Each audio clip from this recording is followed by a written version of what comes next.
just stop and think about what's really going on inside your body when you take a step or maybe even just blink? I'm Vara, a zoologist with Vara Edutech, and today we're diving deep into the brilliant biology of how we move. From the tiniest little cellular twitch all the way to a full-on sprint, we're going to pull back the curtain on the body in action. So here's what we've got on tap. We're going to start by getting real clear on the difference between movement and locomotion. Then we'll zoom right in to see how our cells get around. After that, we'll look at the incredible power of our muscles and exactly how they contract. And finally, we'll touch on what happens when this amazing system runs into problems. All right, first things first. Let's clear up two words that people use all the time as if they're the same thing. But in biology, believe me, movement and locomotion describe two very different ideas. Okay, think about it like this. You're waving goodbye to a friend. Your arm is definitely moving, right? But you're staying put.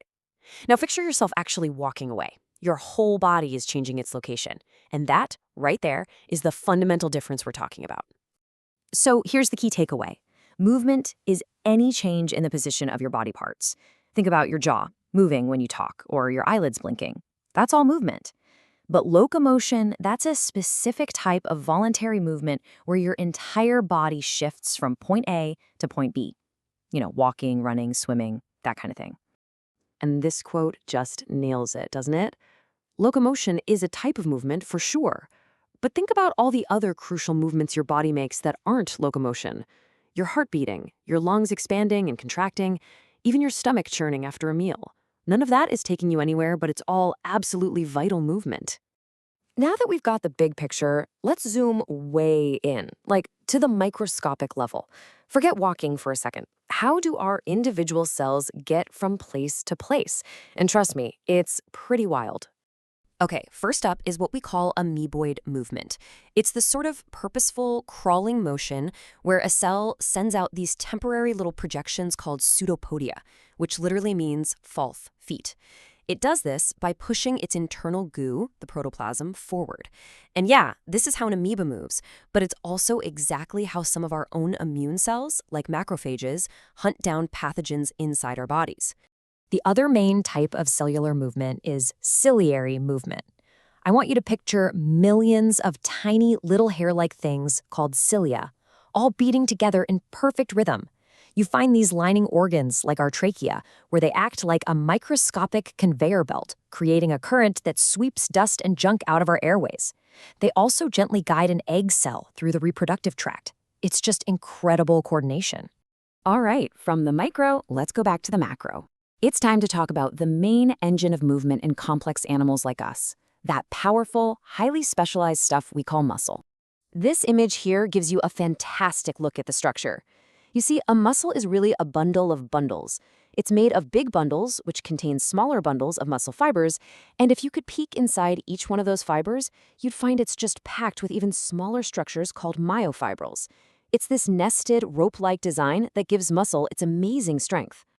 And just to give you a sense of how important this tissue is, it makes up about 40 to 50% of the total body weight of an adult human. Think about that. Almost half of our entire body mass is dedicated to just one thing, generating force and motion. Okay, let's zoom in again, even further this time, past the fibers and the myofibrils, right down to the molecular level. Because this is where we find the real engines of muscle contraction, these protein filaments called myofilaments.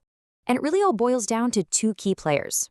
You've got the thin filaments, made of a protein called actin, and the thick filaments, made of myosin. Seriously, every single muscle contraction you ever make, from lifting a heavy box to just smiling, it all comes down to the way these two tiny proteins interact.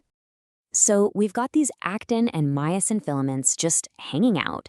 But how in the world do they actually generate force? Let's break down the beautiful mechanics of how a muscle actually contracts. It's all explained by something called the Sliding Filament Theory. It kicks off with a nerve signal that floods the muscle cell with calcium. This calcium then uncovers binding sites on the thin actin filaments. That's the green light for the heads on the thick myosin filaments to grab on, pull the actin filament inward, let go, and then grab a new spot further down. It's just like they're pulling a rope hand over hand. This causes the filaments to slide past each other, making the whole muscle shorter. And that's a contraction. Now, this whole system is incredibly tough, but it's not invincible. Sometimes things can go wrong, and that can have a huge impact on our ability to move. So let's take a quick look at some of the common muscular and skeletal disorders.